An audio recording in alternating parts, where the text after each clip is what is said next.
세계 최강의 군대가 가진 것은 무엇일까요? 기원전 4세기 한 젊은 지배자가 수십만의 대군을 이끌고 당시 세계의 끝이라 알려졌던 곳까지 진격해 나갔습니다. 놀라운 것은 이 모든 정복이 단 10년 만에 이뤄졌다는 점이죠. 그런데 더 놀라운 것은 이 모든 업적의 주인공이 고작 20세의 젊은이였다는 사실입니다. 지금부터 인류 역사상 가장 위대한 군대 대장정의 이야기를 시작해 보겠습니다.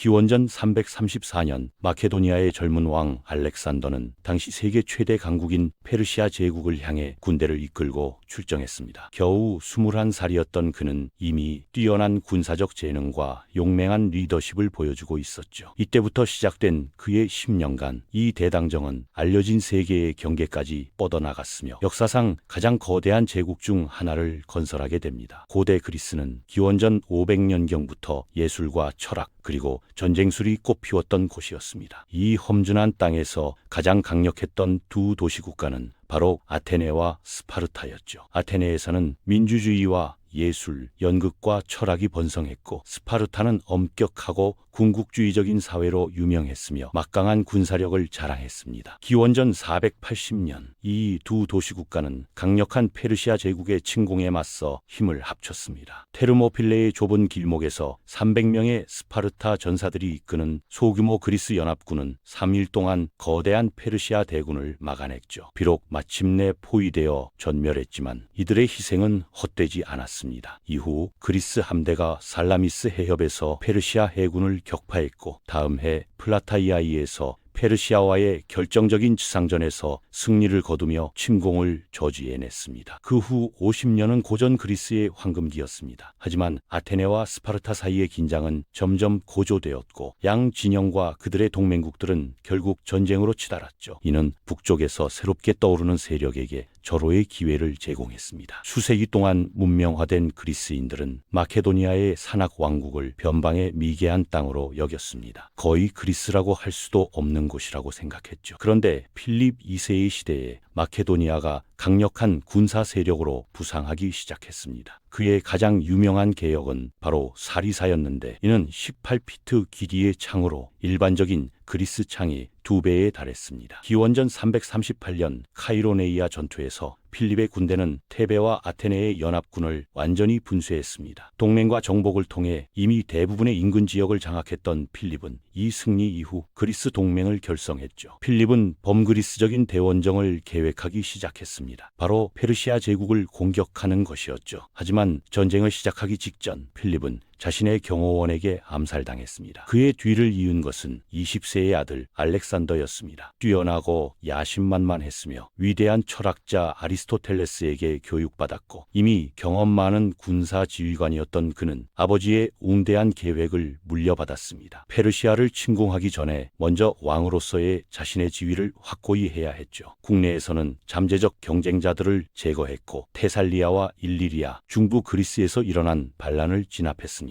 기원전 334년 봄 페르시아 제국과의 전쟁을 개시할 준비를 마친 알렉산더는 헬레스폰트를 건너 자신의 군대를 아시아, 소아시아로 이끌었습니다. 역사상 가장 위대한 군사 캠페인 중 하나의 시작이었죠. 알렉산더의 군대는 약 4만 명 규모로 그리스 전 지역에서 모집되었습니다. 최전방에는 18피트 사리사로 무장한 9,000명의 마케도니아 팔랑크스 병사들이 있었습니다. 이들은 잘 훈련된 직업 군인들로 전투 시 힘유혈 기피의 팔랑크스 대형을 구성했습니다. 이 조밀한 대형은 거의 뚫을 수 없는 창 끝에 벽을 만들어냈지만 기동하기 어려웠고 측면이나 후방 공격에는 매우 취약했죠. 따라서 3,000명의 정예의 보병인 히파스피스트들이 더 짧은 창으로 무장하고 측면을 보호했습니다. 알렉산더 군대의 이 선은 최대 7,000명의 그리스 동맹군과 5,000명의 용병으로 구성되었죠. 알렉산더 군대의 충격 부대는 바로 동반 기병이었습니다. 1,800명의 정예 기병들이 창과 검으로 무장했죠. 알렉산더는 직접 왕실 편대를 이끌었습니다. 거대한 페르시아 제국은 사트라피라 불리는 지방들로 나뉘어져 있었습니다. 각 사트라피는 총독 또는 사트라프가 통치했죠. 이제 알렉산더의 침공 위협에 직면한 소아시아의 지배자들은 전략을 논의하기 위해 모였습니다. 페르시아군에 복무하는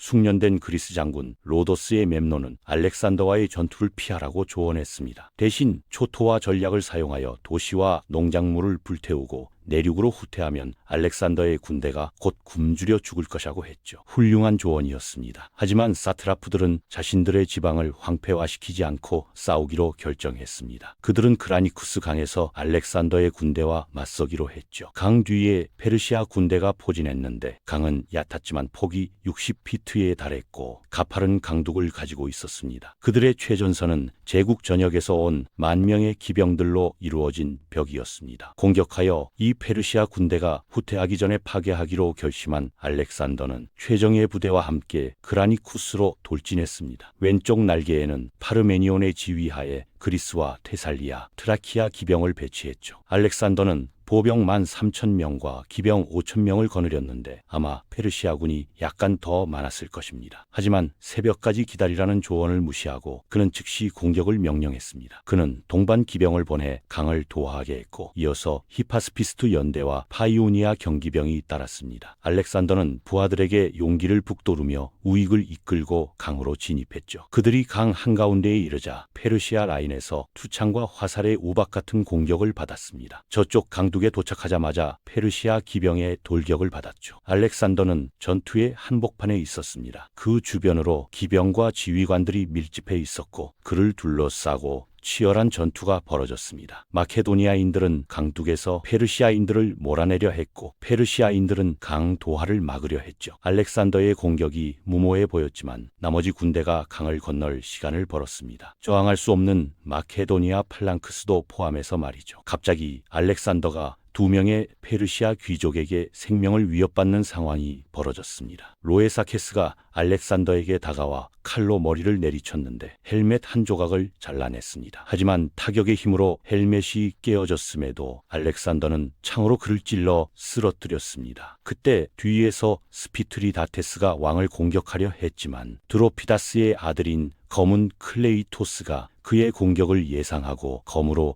그의 팔을 잘라버렸죠. 이제 그리스 군대가 강 건너편에 모두 도착했고 페르시아 기병대는 마케도니아 창의 벽과 맞닥뜨렸습니다. 대부분이 돌아서서 도망쳤죠. 알렉산더 공격의 속도와 충격력으로 인해 페르시아의 그리스 용병들은 전투에 제대로 참여할 시간도 없었습니다. 알렉산더는 피에 굶주린 분노로 아마도 이 그리스인들을 배신자로 여겨 자비를 구하는 그들의 호소를 무시했습니다. 용병들은 사방에서 포위되어 학살당했죠. 알렉산더는 대승을 거두었습니다. 소아시아가 이제 그의 발 아래 놓였죠. 하지만 페르시아 제국은 여전히 거대한 부와 권력을 가지고 있었고 이미 그에 맞서기 위한 방대한 자원을 동원하고 있었습니다. 기원전 334년 21세의 마케도니아 왕 알렉산더는 그리스 연합군을 이끌고 당시 최대 강국인 페르시아 제국에 맞섰습니다. 18피트 사리창으로 무장한 숙련된 베테랑 마케도니아 팔랑크스와 정예 동반 기병을 거느린 그는 첫 번째 결정적 승리를 거두었죠. 이제 리디아 지방의 수도 사르디스에 접근하자 페르시아 총독이 싸움 없이 항복했습니다. 하지만 알렉산더가 더 진격하기 전에 페르시아 해군력을 무력화해야 했습니다. 페르시아는 동지중해 일대의 주요 기지들을 가진 강력한 함대를 보유하고 있었고 이들이 잠재적으로 그리스로의 보급로를 차단할 수 있었기 때문이죠. 바다에서 페르시아인들과 직접 맞서는 대신 알렉산더는 가장 가까운 기지들을 공격하기로 결정했습니다. 그리스 해안 도시인 밀레투스와 할리카르나소스였죠. 둘 다 완강한 저항을 했지만 겨울에 함락되었습니다. 기원전 333년 봄 알렉산더는 리키아와 프리기아로 계속 진격했습니다. 고르디온에서 그는 전설적인 고르디아 매듭을 만났는데 예언에 따르면 누구든 이를 풀면 온 아시아를 지배하게 된다고 했죠. 알렉산더는 단순히 칼을 들어 둘로 잘라버렸습니다. 알렉산더 군대가 헬레스폰트를 건너 페르시아 제국을 침공한 지 18개월이 지났습니다. 이제 알렉산더는 부하들을 킬리키아로 이끌고 곧 누르산맥을 넘어 시리아로 진입할 준비를 했죠. 하지만 다리우스 3세가 직접 이끄는 주력 페르시아 군대가 그리스 군대의 뒤쪽 북방에 나타났습니다. 다리우스는 함정을 놓아 알렉산더의 군대를 파괴하기로 결심했죠. 그는 거의 2대1로 수적 우위를 점하고 있었습니다. 그래서 알렉산더의 유일한 탈출로를 차단하고 자신의 군대를 이수스의 해안 평야로 이동시켰죠. 산에서 바다까지 겨우 6마일 폭의 좁은 전장이었습니다. 일부 추정에 따르면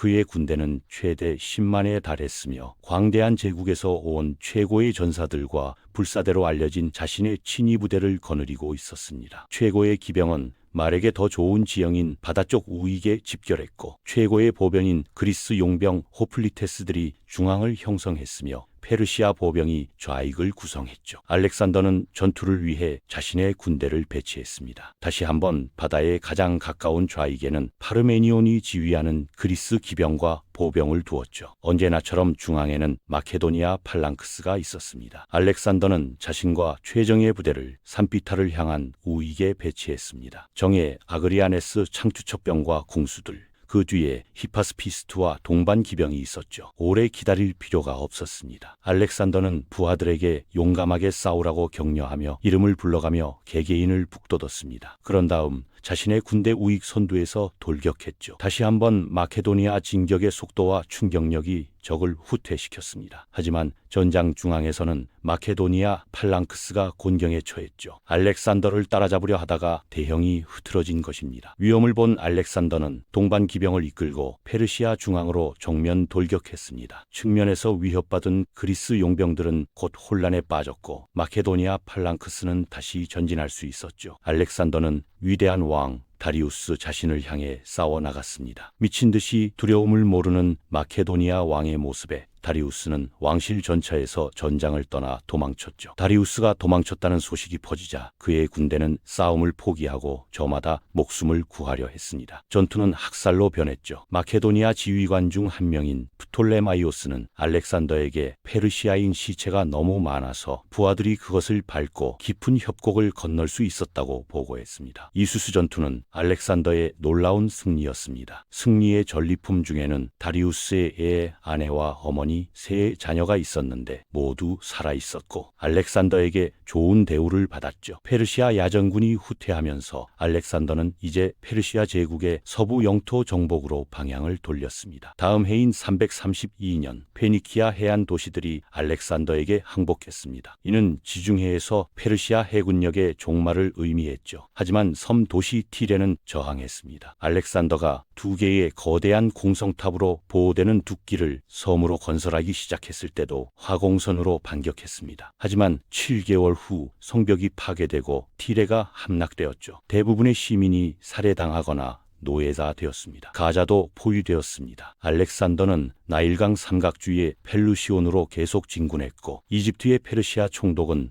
왕실 보물과 함께 전 지방을 알렉산더에게 넘겨주었죠. 멤피스에서 이 고대 땅의 사제들은 페르시아 통치에서 해방시킨 알렉산더를 환영하며 파라오의 왕관을 씌워주었습니다. 나일강 어귀에서 그는 새로운 도시 알렉산드리아를 건설했죠. 이제 알렉산더는 본격적으로 페르시아의 심장부를 향한 마지막 원정을 준비했습니다. 지금까지의 승리는 단지 시작에 불과했죠. 진정한 도전은 이제부터였습니다.